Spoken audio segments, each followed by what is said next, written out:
안녕하세요. 오늘은 3월 17일 목장 성경 공부로 요나서를 살펴보고자 합니다. 요나서의 가장 주된 등장인물은 선지자 요나입니다.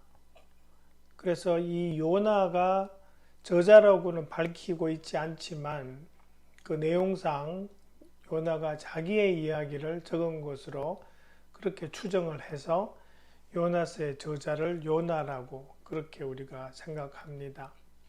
요나에 대한 정보는 그 요나서 1장 1절에 아미떼의 아들 이렇게 되어 있어서 그 아버지가 아미떼라는 걸 알 수 있고요.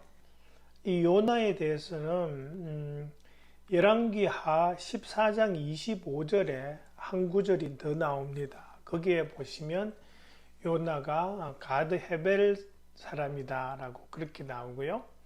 그리고 여로보암 2세 때에 북왕국 이스라엘에서 활동했던 선지자다 이렇게 이제 나오고 있기 때문에 거기에 기초해서 이 요나의 그 가족과 또 시대를 알 수 있습니다. 금방 말씀드렸듯이 요나서는 여로보암 2세가 이스라엘 왕이었을 때 활동했습니다. 그래서 여로보암 2세의 재위 기간은 주전 782년부터 753년 사이에 약 한 30년입니다. 그 기간의 앞뒤로 해서 이제 요나서가 적힐 것으로 이제 그렇게 추정을 하죠. 그러면 대략 한 주전 800년부터 주전 750년 사이 대충 그렇게 우리가 추정을 할 수 있습니다. 요나서는 한 세 가지 부분으로 이렇게 크게 나눌 수 있습니다. 그러니까 처음 나오는 부분은 하나님의 부르심, 그리고 그 부르심에 불순종해서 도망치는 요나. 그게 대충 이제 1, 2장에 나오는 내용이죠. 1장의 주요 내용은 요나가 도망치고 그러다가 이제 공경에 처하고 그 덕분에 이제 선원들까지도 공경에 처한다는 부분이 이제 1장이고요. 1장 16절까지고 그 다음에 이제 1장 17절부터 이제 요나의 기도가 나오기 시작합니다. 그 물고기 뱃속에 있던 요나가 하나님께 감사드리는 기도죠. 그게 이제 첫 단락이고요. 두 번째 단락은 요나의 순종과 그의 또 사역으로 말미암은 니느웨 사람들의 회개에 관한 내용이 3장부터 4장 4절까지 그렇게 나옵니다. 그 중에 이제 대표적인 것이 니느웨 사람들이 회개하는 장면, 그리고 니느웨 사람들이 회개하는 것을 보면서 화가 나버린 요나의 기도가 이제 그 4장 첫 부분에 나오죠. 그리고 이제 마지막은 하나님께서 요나와 이렇게 이야기하시면서 주시는 그 교훈에 대한 말씀이 이제 4장 마지막을 장식합니다. 요나서의 그 배경을 좀 살펴보면요. 이게 어떤 배경이냐 하면 그 당시에 대략 한 주전 800년 전 그때쯤에서 북왕국 이스라엘, 남왕국 유다, 그리고 이 북왕국 이스라엘에 영향을 미치던 나라가 두 개가 있는데 가장 직접적인 영향을 미친 나라는 시리아입니다. 그리고 그 시리아를 압박하면서 이스라엘에게 간접적으로 영향을 주던 나라가 아시리아입니다. 왜 그렇게 됐냐 하면 시리아가 강성해 있을 때 아시리아가 더 동북 쪽에 있었거든요. 거기에 있던 아시리아가 이제 강성해지면서 주전 한 797년쯤에 그 다마스커스를 공격합니다. 그래서 시리아를 정벌하고 그러면서 이제 그 시리아가 세력이 약해집니다.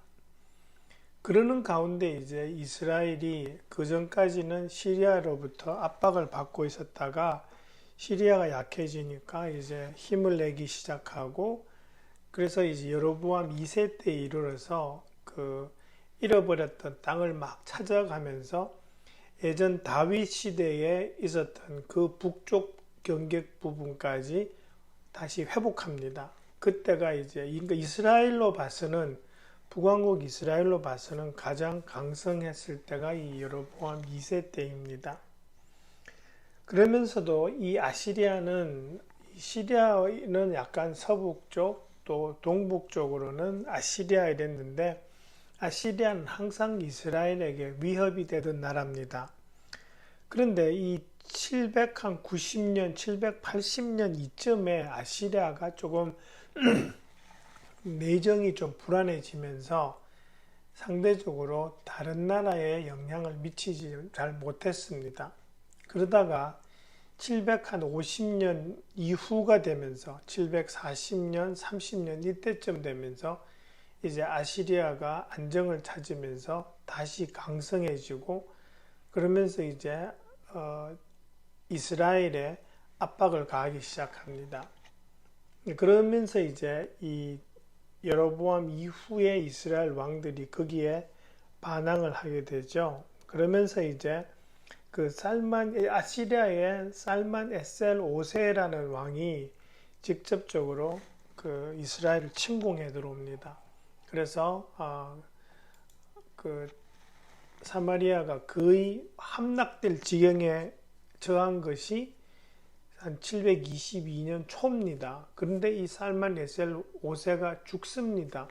그리고 왕위를 이어받은 사람이 사르곤 2세인데 이 사르곤 2세에 의해서 이스라엘이 이제 완전히 망하게 되고 많은 사람들이 포로로 잡혀가게 됩니다.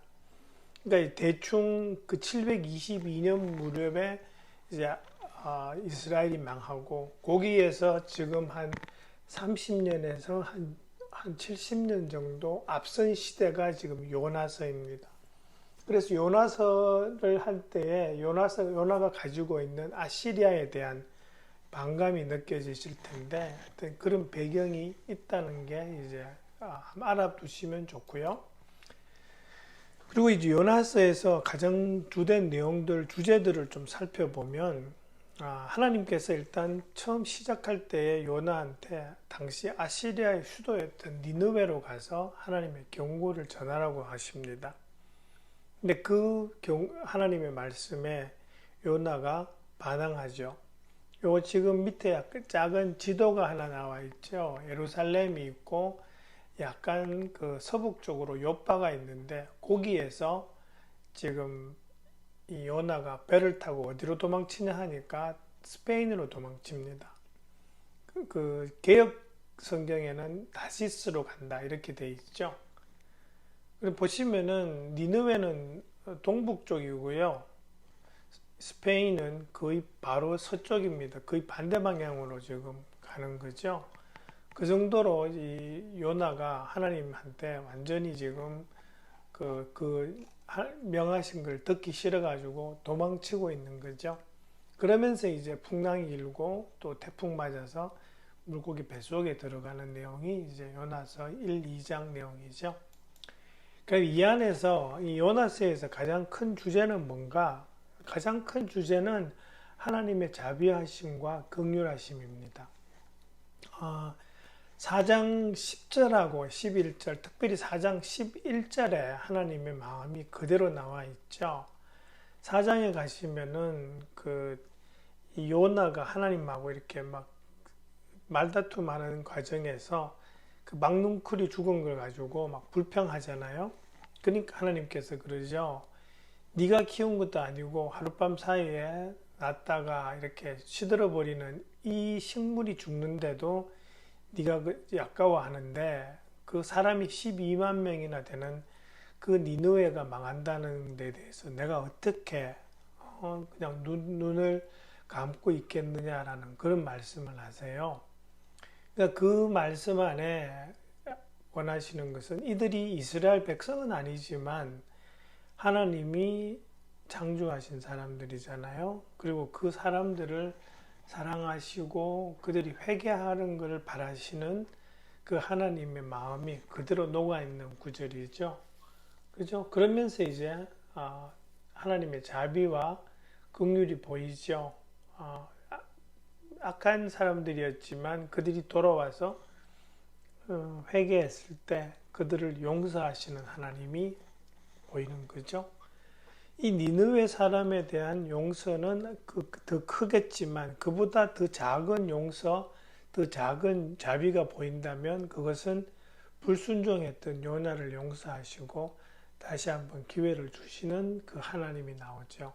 그래서 이 요나스의 가장 큰 주제는 하나님의 자비하심과 긍휼하심, 그리고 모든 사람이 회개하고 구원에 이르기를 원하시는 하나님의 마음이 그대로 녹아있는 성경이라고 볼 수 있습니다.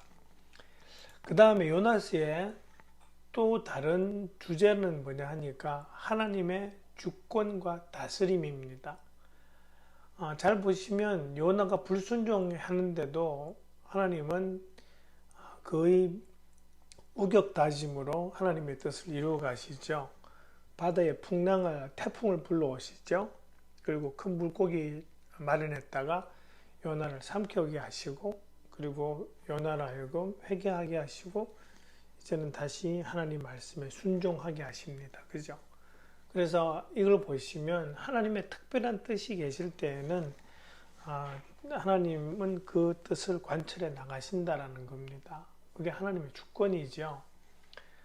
여러분 그런 생각 하실지는 모르겠어요. 하나님께 불순종하는 사람을 하나님이 다 붙잡아다가 순종하게 하신다라는 생각을 하실지도 모르는데 그것은 일반적인 건 아닙니다. 요나의 경우는 좀 특별한 경우입니다. 하나님이 요나에게 아주 특별한 사명을 맡기셨어요. 그리고 그 사명을 이루실 사람으로 요나를 정하셨기 때문에 요나에게 이렇게 집착하시다시피 쫓아오셔서 이렇게 딱 불러가시고 일을 시키시는데 이런 것이 모든 사람에게 행하는 건 아닙니다. 하나님 뜻을 피해서 도망가는 사람을 모든 사람을 하나님이 쫓아가시지는 않습니다. 그래서 우리의 경우는 특별한 뜻이 없는 사람들이 대부분이잖아요. 우리는 그러니까 제 의미는 특별한 그러니까 사명 같은 거를 큰 사명 같은 거를 말씀하는 겁니다. 그러니까 우리는 하나님이 우리한테 뭔가를 시키실 때는 그냥 그게 하나님이 우리를 불러주신 복이라고 생각하고 그렇게 순종하는 것이 더 맞다고 그렇게 보시면 됩니다. 그 다음에 또 하나 이제 요나서에서 살펴볼 내용은 회개의 중요성입니다. 두 개의 회개하는 모습이 요나서에 보이죠. 하나는 하나님을 거역하고 도망갔던 요나의 회개죠. 그게 2장에 나오는 요나의 기도에서 그렇게 그대로 지금 보이고 있습니다. 그죠? 그리고 또 하나의 회개는 니느웨 사람들의 회개입니다.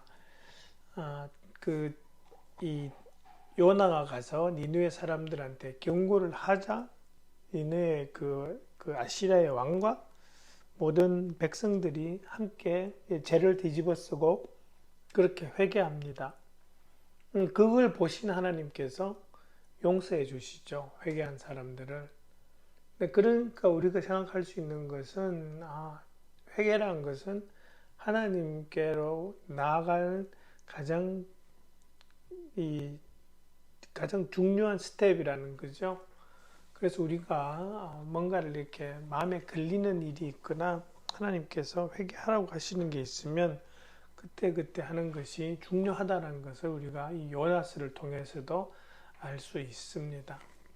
그래서요, 그거로 이제 성경 공부를 마치고요. 제가 이 지도를 이 교재에 넣어 드렸는데 혹시 그게 흑백으로 나와서 안 보일지도 모르니까 이렇게 따로 이 맵을 구하셔가지고 목장 식구들한테 카톡으로 이렇게 보내주셔도 되고요. 그 다음에 저 성경 공부하면서 박스에 들어있는 그 성경 구절은 한번 같이 읽어보시는 것도 좋을 것 같습니다. 네, 이것으로 우리 이번 3월 17일 성경 공부 요나스 개요를 마치겠습니다. 네, 감사합니다. 수고해 주시기 바랍니다.